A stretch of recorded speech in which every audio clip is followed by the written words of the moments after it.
ایک آدمی بیچارہ رکشہ چلاتا تھا، کڑی دھوپ میں محنت کرتا تھا اور اپنے بچوں کے لیے کچھ کما کر بیچارہ شام تک مزدوری کر کے لاتا تھا اور اسی سے گھر میں گزر بسر چلتی تھی۔ ایک دن یہ رکشے والا محنت و مزدوری کر کے جب تھکا ہوا گھر پہ پہنچا، اپنی بیوی سے بولا کہ مجھے کھانا پیش کرو، بہت تیز بھوک لگ رہی ہے، میں محنت و مزدوری کرنے والا آدمی ہوں۔ اس کی بیوی نے ارہر کی دال اس کے سامنے رکھ دی، جو فرائی نہیں تھی، بغیر بگاری ہوئی دال تھی، جس میں تڑکڑ کا نہیں لگا ہوا تھا، ایسی بلا بھگاری ہوئی دال اس کے سامنے پیش کر دی۔ اس آدمی نے ناک اور منہ چڑھایا اور کہا کہ میری بیوی کم سے کم کچھ تو خیال کرو اپنے شوہر کا، ہم کو ایسی دال کھلا رہی ہو جو بگاری بھی نہیں ہے تم نے، جس میں تم نے تڑکا بھی نہیں لگایا، ایسی اٹھائی اور لا کر دے دی۔ محنت کرتا ہوں، مزدوری کرتا ہوں، صبح سے لے کے شام تک رکشہ کھینچتا ہوں، پیسنجرز کو بٹھاتا ہوں، محنت و مزدوری کا کام کرتا ہوں، میری بیوی اگر اچھا نہیں کھائیں گے تو طاقت کیسے آئے گی میرے اندر، اور تم نے بلا بھگاری ہوئی دال ہم کو دے دی۔ اس کی بیوی نے کہا کہ میرے پیارے شوہر، شکر ادا کرو کہ تمہیں دال بھی مل رہی ہے، شکر ادا کرو کہ تمہیں تازہ روٹی بھی مل رہی ہے، جو میں نے ابھی ابھی بنا کر تمہارے سامنے گرم گرم روٹی دی ہے۔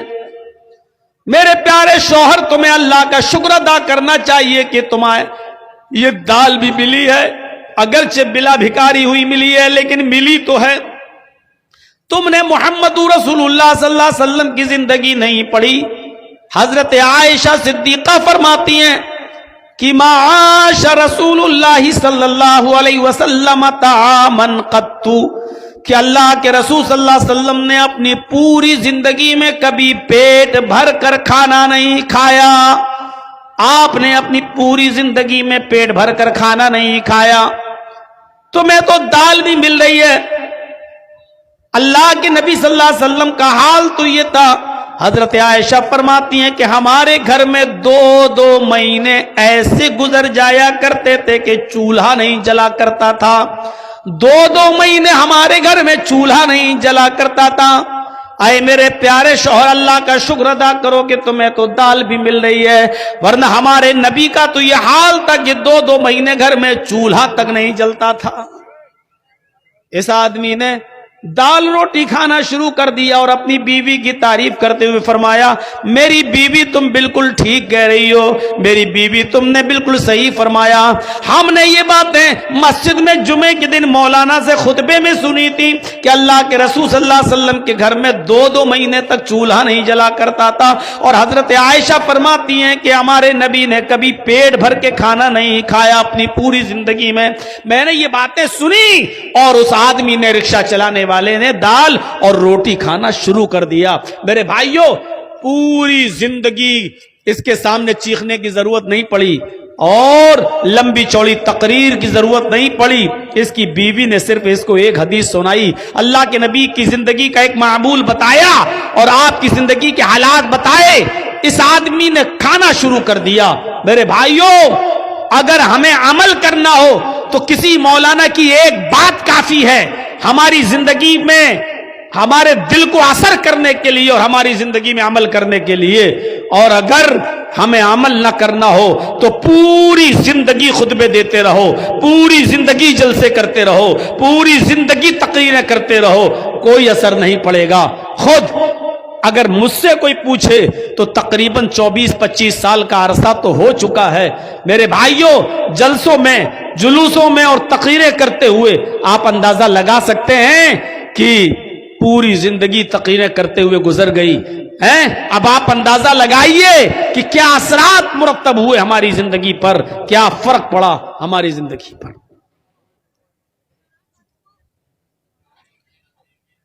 ابو الحاکم حمید الدین قریشی کا نام سنا ہوگا۔ ابو الحاکم حمید الدین، جس کے باپ کا نام تھا بہاؤالدین قریشی، کیچ اور مروان کا حکمراں تھا۔